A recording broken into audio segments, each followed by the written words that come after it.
Bonjour à tous. Après avoir traité dans un certain nombre de vidéos les courbes paramétrées en coordonnées cartésiennes, nous allons voir ici une première présentation des courbes paramétrées en coordonnées polaires.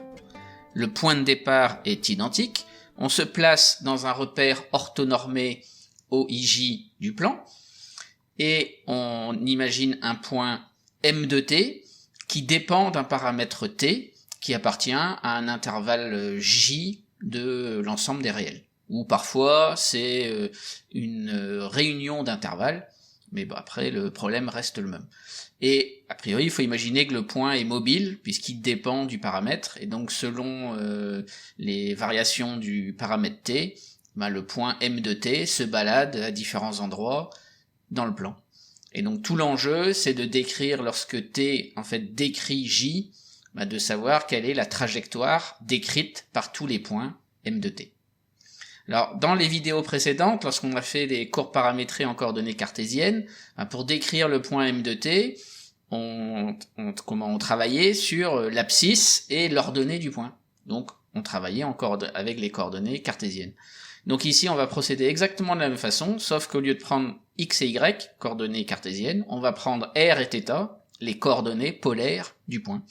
Donc pour décrire en fait M de t, et donc décrire en fait la place, si on veut, du point dans le plan, eh bien on va donner R de t et θ de t, qui sont a priori donc deux expressions qui dépendent du paramètre t. Et en fonction des expressions, ça va forcément donner des trajectoires différentes pour les points M de t. Alors ce qui se passe, c'est que du coup, on va avoir donc notre vecteur O M de t. Alors, la plupart du temps, pour alléger un peu les notations, au lieu d'écrire M de t, on va simplement mettre M. Donc, on aura le vecteur OM. Et donc, comme on l'a vu sur la vidéo sur les coordonnées polaires, le vecteur OM est défini par l'égalité ici donnée par R de t fois le vecteur U indice θ de t. Sauf que, en pratique, la plupart du temps, le θ de t, là, c'est pas n'importe quelle expression de t, en fait, c'est quasiment tout le temps θ de t qui est donné par t pour tout réel t. Et donc, dans ce cas-là, ça veut dire que le vecteur OM, c'est R de t fois le vecteur U indice, non plus θ de t, mais t. Et donc, comme dans les cas qui vont nous intéresser, on va vraiment travailler dans cette situation-là, il se trouve que, plutôt que d'avoir le vecteur U indice t, vu qu'en polaire on a tendance toujours à travailler avec le vecteur U indice θ, on préfère en fait noter à la place de t, on préfère le noter θ. Et ça veut dire du coup que, comme conséquence, on va avoir qu'au lieu de travailler avec un point M de t, en fait on va travailler avec un point M de θ, et donc avec θ qui va décrire le fameux intervalle J.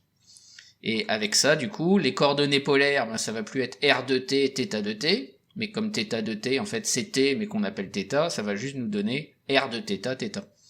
Et donc, l'égalité sur le vecteur OM est écrite comme ça, c'est-à-dire que le vecteur OM, c'est en fait R de θ fois U indice θ. Et donc, pour un θ donné, eh bien, le point M de θ va être placé en utilisant cette égalité vectorielle.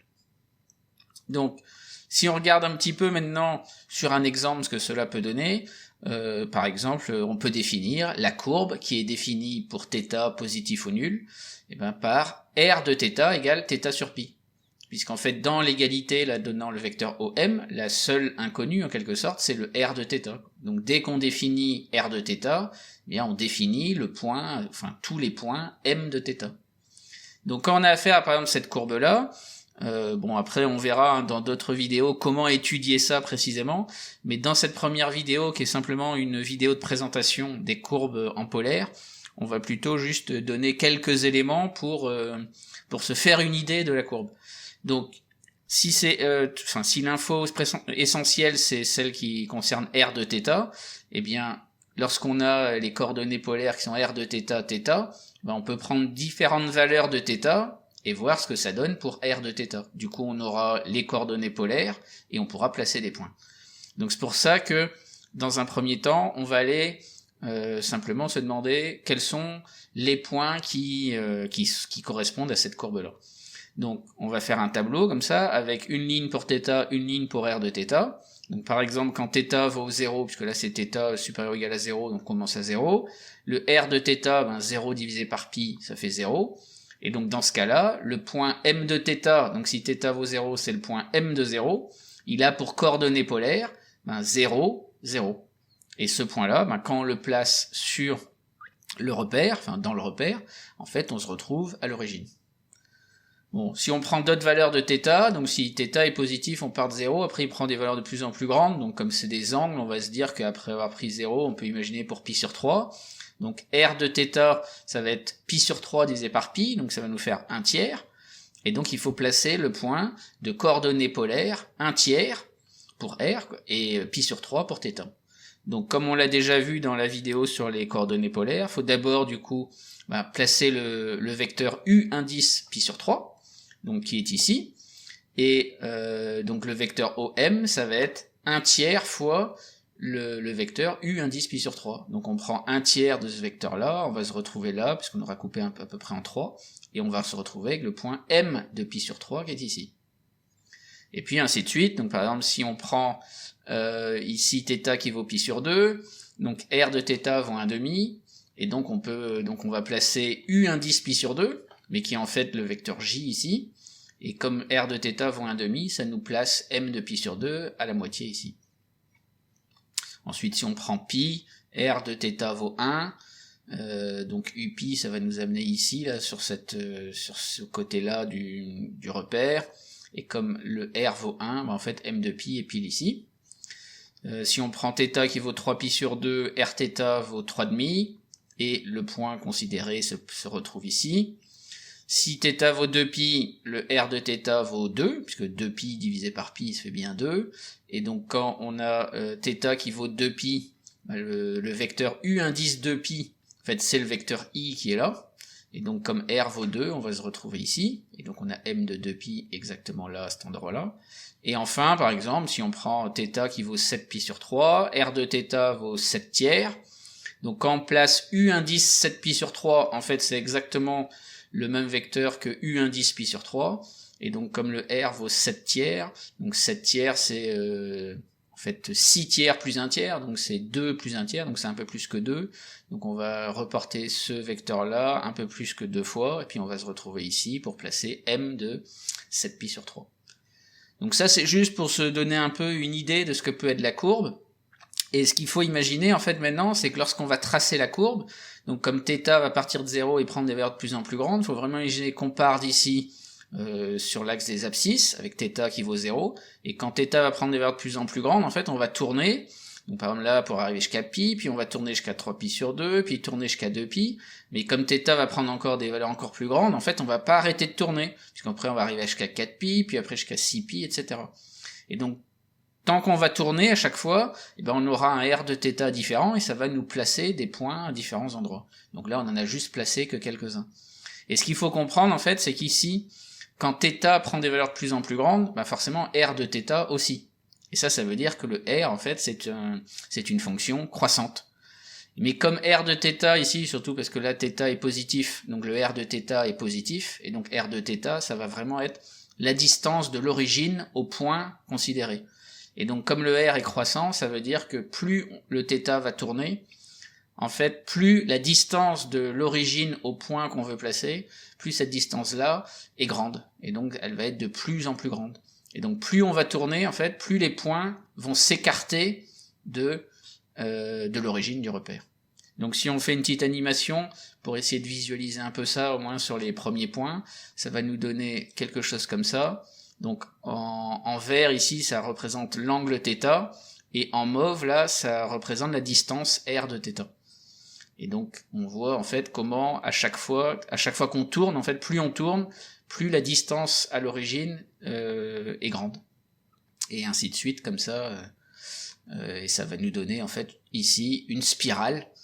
Et si jamais on dézoome un peu cette situation-là, parce que là on est en gros entre 0 et 2, si on dézoome, pour arriver ici par exemple là entre 0 et 8, on voit en fait la spirale qui arrête pas de tourner, etc. Et donc ça c'est vraiment un exemple classique des courbes en coordonnées polaires, puisqu'on a justement souvent des spirales dans ce genre de situation. Pas tout le temps évidemment, mais ça arrive fréquemment. Bien, alors maintenant qu'on a dit ça, on prend un exemple numéro 2 pour illustrer un peu ces courbes en polaire. Je prends exactement le même R de θ, qui est θ sur pi, mais au lieu de prendre θ positif ou nul, j'ai pris θ dans R. Donc évidemment au niveau représentation graphique, on va retrouver exactement la spirale qu'on a tracée quand θ était supérieur ou égal à 0. Et en fait, quand θ est négatif, on peut voir que ça rajoute en fait la courbe que j'ai dessinée ici en vert. Et en fait, la courbe globale, ça nous donne cet élément-là. Donc là maintenant on va enchaîner avec d'autres exemples, hein, mais sans trop rentrer dans les détails, mais juste pour un peu donner une idée de ce qui peut arriver. Donc c'est presque encore la même chose, hein, c'est R de θ qui vaut pas tout à fait θ sur pi, mais racine carrée de θ sur pi, donc ici avec θ supérieur ou égal à 0, et ben graphiquement ça va nous donner encore une spirale. Donc là pour le dessin, en fait j'ai pris θ entre 0 et 150, c'est-à-dire que quand θ vaut 0, on est ici à l'origine, et puis ça tourne, et puis en fait jusqu'à 150, c'est ici, là juste en bas à droite, là on arrive ici, parce que c'est 150 radians, et donc du coup on se retrouve à peu près ici. Mais il faut bien voir que quand θ va tendre vers plus l'infini, si on veut, en fait, on va avoir la spirale qui va continuer comme ça à l'infini, en s'éloignant toujours de plus en plus de l'origine. Mais on constate que sur l'exemple ici, à cause de la racine carrée, l'écart qu'il y a entre les stries là de la spirale, en fait l'écart il a l'air d'être toujours de plus, c'est même pas qu'il a l'air, hein, c'est qu'il l'est, l'écart est de plus en plus faible par rapport à l'écart qu'il y a au début. Alors que dans l'exemple précédent, la spirale semblait avoir des stries qui étaient tout le temps équidistantes en fait les unes entre les autres. Donc ça, hein, ça dépend en fait des fonctions que l'on utilise, enfin que l'on a définies en fait pour avoir la courbe de départ. Si on prend R de θ qui vaut logarithme de θ, donc forcément avec θ strictement positif, eh bien on va se retrouver alors avec quelque chose qui ressemble aussi à une spirale. Donc ici en fait quand θ est proche de 0, c'est ici la partie de gauche là qu'on devine en orange là. La courbe va venir ici après se rapprocher de l'origine, et après ça fait vraiment une spirale qui va s'éloigner de plus en plus. Et là pareil, hein, comme log de θ, quand θ tend vers plus l'infini, ça tend vers plus l'infini, c'est vraiment une spirale qui va, avec des... Là, tout n'est pas tracé, parce que justement, je me suis arrêté à θ égale 150, mais si on continue, ça va vraiment ne pas arrêter de tourner et pour aller de plus en plus vers l'infini. Alors ici, on se rend compte que, mais c'est dû à la fonction logarithme, que justement l'écart entre deux stries est vraiment de plus en plus faible, et donc au niveau du dessin en fait on voit même pas d'écart, en fait là on est déjà on est qu'à peu près à 5 là en abscisse, ou à peu près 5 en ordonnée là, mais en fait on voit déjà la courbe qui on a l'impression qu'il n'y a pas d'écart entre les courbes, mais en fait il y en a un mais qui est pas visible sur le dessin. Mais ça ne s'arrête pas en fait, ça va vraiment continuer à l'infini de tourner. Voilà pour cet exemple-ci. Si on en prend un autre, alors là j'ai mis d'autres exemples autour des spirales, mais ça va pas vraiment être une spirale. C'est que si on définit R de θ par 1 plus arctangent de θ, donc pour tout θ dans R, hein, puisque la fonction arctangente est définie sur l'ensemble des réels, en fait on va se retrouver avec une courbe qui a cette allure-là. Donc ici le dessin est pour θ compris entre moins 50 et 50. Mais en fait c'est assez particulier, mais on aura l'occasion de revenir là-dessus dans d'autres vidéos. Mais on a affaire ici à ce qu'on appelle deux cercles asymptotes, c'est-à-dire que lorsque θ tend vers moins l'infini, en fait la courbe se rapproche ici de plus en plus du cercle qui est là de rayon un peu plus que 0,5, et à l'inverse, quand θ tend vers plus l'infini, eh bien la courbe va se rapprocher de plus en plus du cercle donc de centre O ici, et de rayon un peu plus que 2,5. Et donc c'est pas du tout comme dans les cas précédents où comme je disais, on allait de plus en plus vers l'infini, hein, c'était juste le dessin qui était limité par les valeurs qu'on avait prises. Mais ici, même si on avait pris θ qui était entre moins 5 millions et 5 millions, eh bien de toute façon, là ça va pas aller vers l'infini, là la partie verte, ça va rester scotché, si on peut dire, au cercle de centre O et de rayon là, en fait précisément là c'est le rayon 1 plus pi sur 2. Donc ça, c'est pas tout à fait comme une spirale, mais c'était juste pour montrer qu'on peut avoir aussi des allures de courbe assez sympathiques. Bon, et dans les courbes plutôt sympathiques, je vais terminer par deux exemples qui sont, allez, qui au niveau visuel sont quand même plutôt intéressants.